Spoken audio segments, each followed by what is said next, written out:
मेरी जवान बेटी की हालत खराब रहने लगी। वो कुछ बोलती नहीं थी और रात को जल्दी ही अपने कमरे में घुसकर दरवाजा अंदर से बंद कर लेती थी। बेटी से पूछती तो वो कुछ न बताती।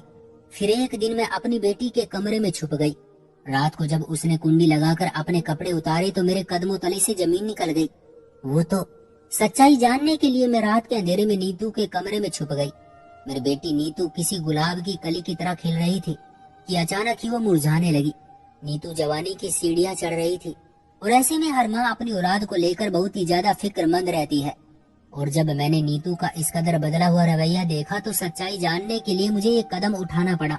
मुझे नीतू के कमरे में छुपे हुए कुछ ही देर गुजरी थी कि जब नीतू ने कमरे का दरवाजा बंद किया और कुंडी लगाने के बाद उसने अपने कपड़े उतार दिए।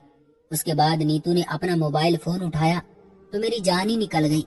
और उसके बाद जो कुछ मैंने देखा तो मेरे कदमों तले से जमीन निकल गई।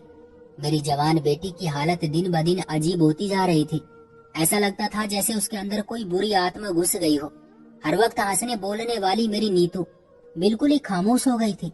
मुझे समझ नहीं आ रहा था कि नीतू को आखिर हो क्या गया है जो वो न बात करती और न ही ढंग से मेरी किसी बात का जवाब देती है। पहले मैंने सोचा कि क्यों ना उसे किसी बाबा को दिखा दूं, लेकिन फिर अचानक ही मुझे एहसास हुआ कि वो बात नहीं है जो मैं समझ रही हूँ। बात तो कुछ और ही है। और जिस रात सच्चाई खुलकर मेरे सामने आई मेरी जान निकल गई। मुझे तो अंदाजा ही नहीं था कि मेरी बेटी कब इतनी बड़ी हो गई कि मुझसे बातें छुपाने लगी थी। नीतू में अचानक ही बहुत बदलाव आए थे। नीतू रात को जल्द ही अपने कमरे में सोने के लिए चली जाती और खुद को अंदर बंद कर लेती, जबकि पहले वो कमरे का दरवाजा थोड़ा सा खोलकर सो जाया करती थी। हमारे घर में मेरे और नीतू के अलावा था ही कौन। हाँ, कुछ दिन पहले मैंने ऊपर वाली मंजिल के कमरे में एक किराएदार को रखा था क्योंकि हमारा गुजारा बहुत मुश्किल से हो रहा था। वो एक बहुत अच्छा नेक लड़का था जो ऊपर की मंजिल के एक कमरे में रहता था। उसका आना जाना भी हमारे ही दरवाजे से था क्योंकि घर में एक ही रास्ता था। लेकिन वो मुझे बहुत अच्छे संस्कार का लड़का लगा था, इसलिए मुझे कभी उससे कोई परेशानी न हुई। वो मुझे मौसी जी कहता था और नीतू को अपनी छोटी बहन मानता था। लेकिन पिछले कुछ दिनों से नीतू को लेकर मैं बहुत ज्यादा परेशान हो चुकी थी। वो इस कदर खामोश हो गई थी कि मुझे समझ नहीं आता था कि उसे क्या हो गया है। पहले तो मैं जैसे ही फैक्ट्री से आती वो मेरे आगे बैठकर अपनी दिन भर की दास्तान सुनाती। मेरे पीछे घर में एक पत्ता भी हिलता तो नीतू मुझे उसकी खबर जरूर देती। नीतू की कोई सहेली नहीं थी, इसके लिए जो कुछ भी था वो मैं उसकी माँ थी। लेकिन अब मैं जब भी घर आती तो नीतू का रवैया कुछ अलग सा लगता और खाना खाने के बाद वो जल्द ही अपने कमरे में जाकर दरवाजा बंद करके सो जाती। उसके चेहरे पर मुझे अजीब सा डर महसूस होने लगा था। नीतू के बाबा की मृत्यु के बाद मैंने नीतू को अपनी पलकों पर बैठा कर रखा था और उसे कभी किसी चीज की कमी नहीं होने दी थी। मैंने उसकी हर इच्छा को उसके मुंह से निकालते ही पूरा कर दिया था। नीतू के बाबा मरने से पहले मेरे नाम ये घर कर गए थे, जिसमें नीचे 2 कमरे और एक आंगन था, जबकि ऊपर वाली मंजिल पर एक छोटा सा कमरा बना हुआ था। और अब मैंने पहली बार इस कमरे को किराए पर चढ़ाया था। जिस लड़के को मैंने किराए पर रखा था वो किसी दूसरे शहर से यहाँ जॉब करने के लिए आया था और वो सुबह होते ही मेरे साथ ही घर से निकल जाता और नीतू सारा दिन घर में अकेली होती। नीतू ने पढ़ाई जल्दी छोड़ दी थी।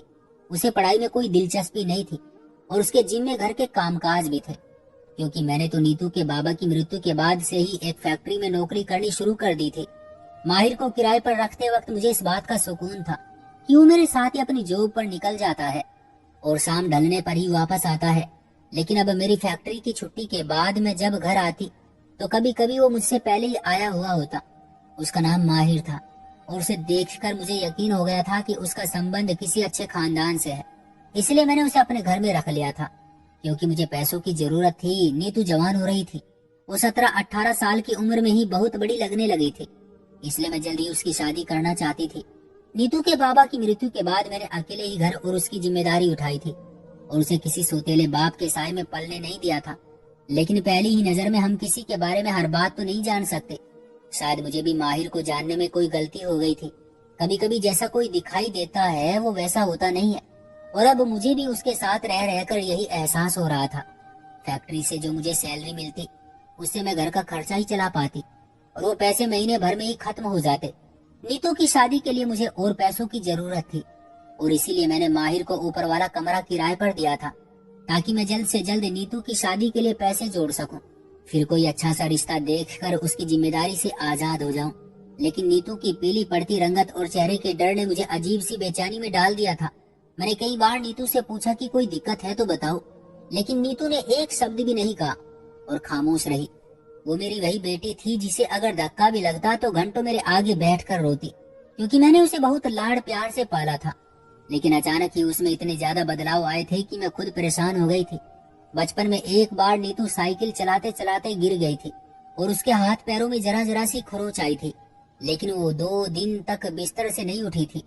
कुछ महीनों पहले ही उसने अपने हाथ पर गरम गरम दूध गिरा लिया था और फिर अगले 2 दिन तक वो डर के मारे किचन में नहीं गई थी, बल्कि हर थोड़ी देर बाद रोती जाती और मुझे अपना दर्द सुनाती जाती।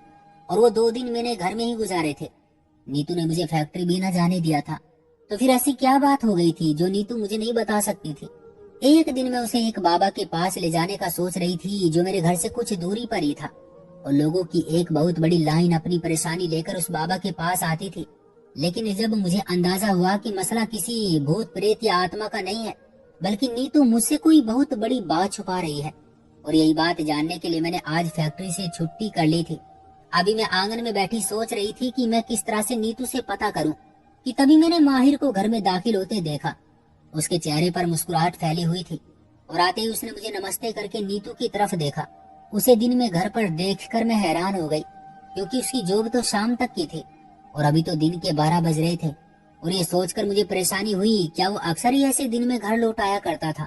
माहिर मेरे साथ ही बैठ गया और उसे देखकर नीतू जल्दी से किचन में चली गई, लेकिन माहिर की नजरें लगातार उसी की तलाश में थी और वो मुझसे बात करते हुए बार बार किचन के दरवाजे की तरफ ही देख रहा था। मैंने माहिर से पूछा कि तुम्हारी जॉब कैसी चल रही है। तब उसने बताया कि फिलहाल वो नौकरी ढूंढ रहा है और जल्दी उसे जॉब मिल जाएगी। उसकी बात सुनकर मैं चौंक उठी, क्योंकि वो तो एक बड़ी कंपनी में जॉब करता था, फिर वो नौकरी क्यों ढूंढ रहा था। माहिर कहने लगा कि आंटी जी, 15 दिन पहले ही मेरी जॉब खत्म हो गई है और अब मैं नई जॉब की तलाश में हूँ। वो बता रहा था कि वो रोज ही कुछ घंटे नौकरी की तलाश में सड़कों पर घूमता है, लेकिन आज के दौर में नौकरी मिलना इतना आसान काम नहीं है। वो तो और भी बहुत कुछ कह रहा था, लेकिन मेरा दिमाग एक ही बात पर अटक गया था कि वो पिछले 15 दिन से दिन के वक्त भी घर में मौजूद रहता था और नीतू ने इस बारे में मुझे बताया तक नहीं। मेरे पीछे घर में नीतू अकेली होती थी और माहिर का घर में मौजूद रहना मेरे नजदीक बहुत ही अजीब बात थी। मेरे दिल में अजीब अजीब ख्याल आने लगे थे। नीतू की रोज बरोज बिगड़ती हुई हालत और माहिर की नजरें मुझे किसी अनहोनी का पता दे रही थी, और जो कुछ मेरे दिमाग में चल रहा था वो मैं बता भी नहीं सकती थी। दोपहर के खाने के वक्त मैंने बातों बातों में नीतू से माहिर के बारे में सवाल किए तो वो चौंक कर मुझे देखने लगी। उसके बाद वो हाँ हूँ में जवाब देती हुई 4 लुकमे खाकर उठ गई। मैंने नीतू को आवाज देकर कहा कि आज तो तुम्हारी पसंद का खाना बना है, फिर क्यों इतनी जल्दी उठ गई हो। नीतू पलटकर मेरी तरफ देखकर मुस्कुराई और कहने लगी कि माँ, गर्मी इतनी है कि कुछ खाने को जी नहीं चाहता। नीतू की ये बात मुझे और परेशान कर गई, क्योंकि नीतू को हमेशा से ही गर्मियाँ पसंद थी। सर्दी तो उससे बर्दाश्त नहीं होती थी। वो बहुत सारे कपड़े पहनने के बावजूद भी कांपती रहती थी। सारी सर्दी उसे बहुत खांसी होती और वो बहुत परेशान रहती। आज वही नीतू गर्मी से परेशान थी। जब वो सोने के लिए अपने कमरे में जाने लगी तो मैंने कहा कि बेटी, कमरे का दरवाजा खुला रखकर सोना, गर्मी बहुत है। वो कहने लगी, माँ, मुझे दरवाजा बंद करके ही नींद आती है। अगर मैं दरवाजा खोलकर सो जाती हूँ तो बार बार आँख खुलती है। मैंने एक गहरी नजर नीतू पर डाली, जो सर से पांव तक बदली हुई महसूस हो रही थी। नीतू तो हमेशा ही मेरे कमरे में सोने के बहाने ढूंढती थी, लेकिन मैंने खुद से कुछ वक्त पहले ही उसका कमरा अलग कर दिया था। मुझे फिक्र सताती थी कि एक न एक दिन नीतू को विदा होकर जाना है, और अगर वो मेरे इतने करीब रहेगी तो मेरे लिए उसे विदा करना बहुत मुश्किल होगा, क्योंकि इतनी बड़ी दुनिया में मेरा नीतू के अलावा कोई नहीं था, और उसके जाने के बाद मैं बिल्कुल अकेली हो जाती। मेरी बेटी जवान हो रही थी, और जवान बेटियों की माएं अक्सर ही फिक्रमंद रहती हैं, और कुछ ऐसा ही हाल मेरा भी था। न जाने क्यों सुबह से मुझे माहिर का वजूद खटक रहा था। रात के खाने के बाद मैं नीतू को जबरदस्ती अपने साथ लेकर बैठ गई कि चलो आज हम दोनों माँ बेटी कुछ देर बातें कर लेंगे। कि इतने में माहिर सीढ़ियां उतरकर नीचे चला आया। शायद वो कहीं बाहर जा रहा था, लेकिन वो हम दोनों को देखकर हमारे पास ही आ गया था। मुझे उसका इस तरह हमारे बीच बैठना आज बहुत अजीब महसूस हो रहा था, जबकि अक्सर ये हम दोनों के साथ बैठा करता था। जैसे ही वो हमारे साथ आकर बैठा तो मैं खामोश हो गई। मैं अकेले में नीतू के साथ कुछ वक्त गुजारना चाहती थी, ताकि नीतू से इस बदलाव की वजह जान सकूं, लेकिन माहिर की मौजूदगी में मैं उससे कुछ भी नहीं पूछ सकती थी। कुछ ही देर में मैंने माहिर से कहा कि बेटा, तुम भी जाकर आराम करो, रात बहुत हो गई है, हम दोनों भी सोने के लिए लेटने वाले हैं, जबकि मेरा इरादा सोने का बिल्कुल नहीं था। लेकिन माहिर को भेजने के लिए मैंने झूठ का सहारा लिया। माहिर शायद मेरा मतलब समझ गया था, इसलिए वो खामोशी से उठकर चला गया। मैंने आज तक उसको एक बहुत अच्छा और नेक लड़का ही पाया था, लेकिन इंसान कब बहक जाए ये उसको क्या खबर होती है। थोड़ी देर में नीतू भी अपने कमरे में जाकर दरवाजा बंद करके सो गई, लेकिन मेरी नींद उड़ चुकी थी। मुझे माहिर की नजरें कुछ अजीब उलझन में डाल रही थी।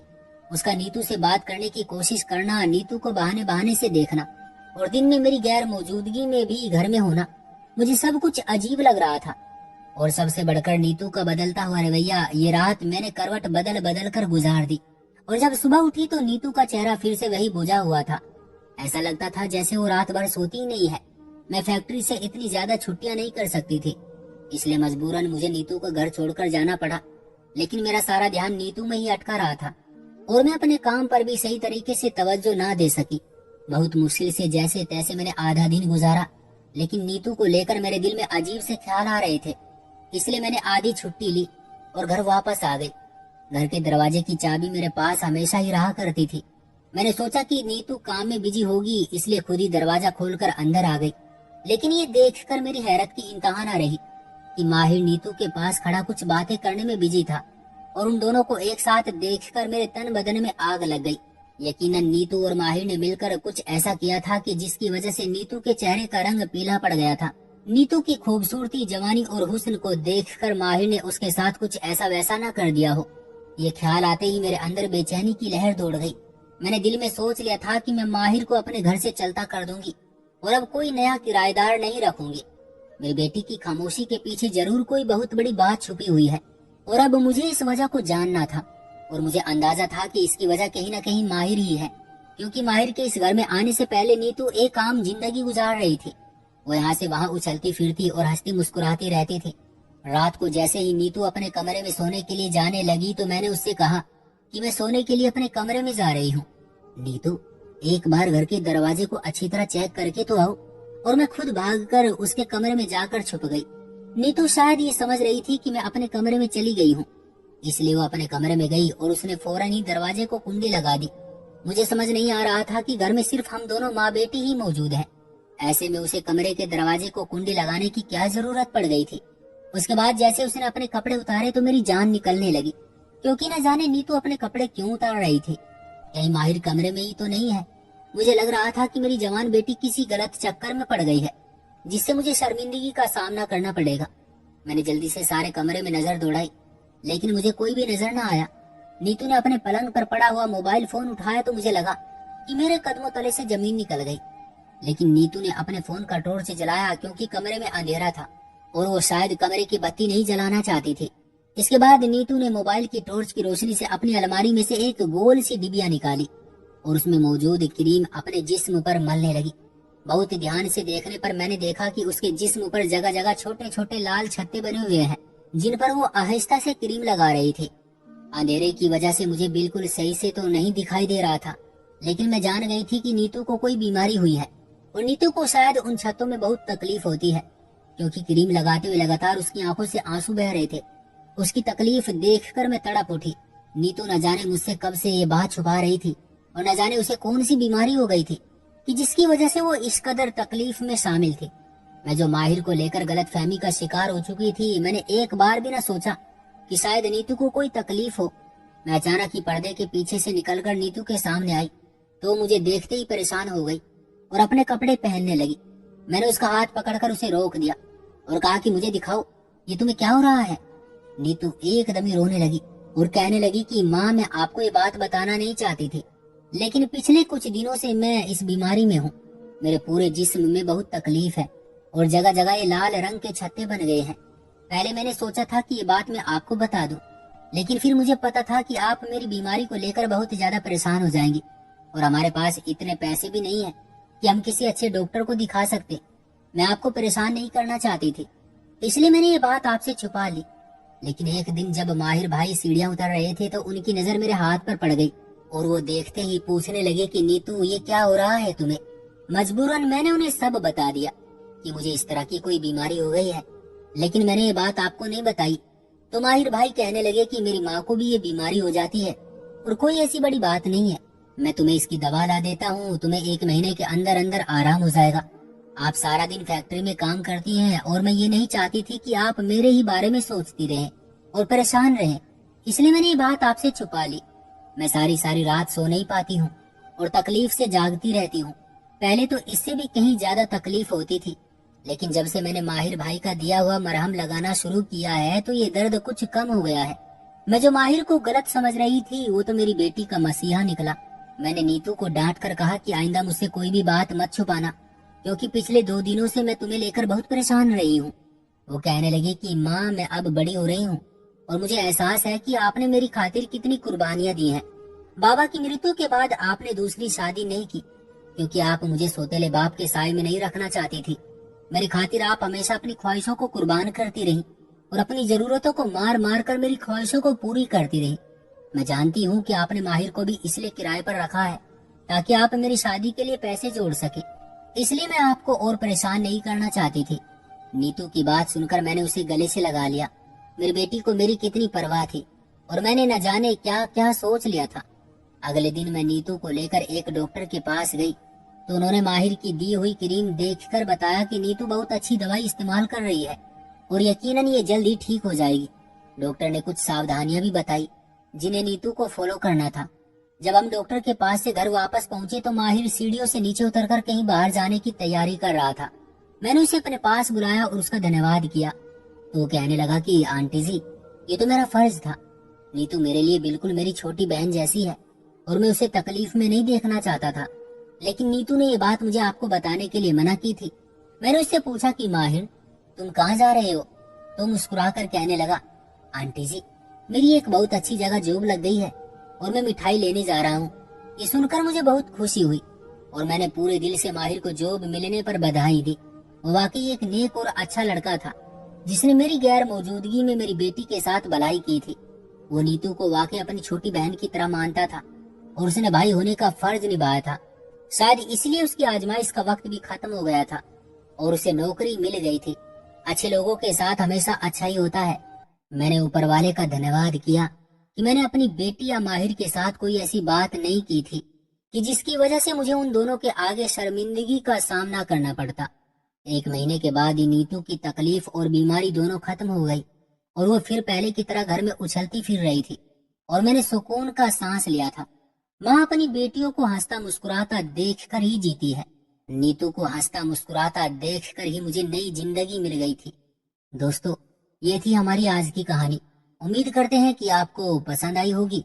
आपका क्या कहना है इस कहानी के बारे में कमेंट बॉक्स में हमें जरूर बताइएगा। वीडियो को लाइक कर दीजिए और चैनल को सब्सक्राइब कर लीजिए। मिलते हैं अगली वीडियो में, तब तक के लिए धन्यवाद।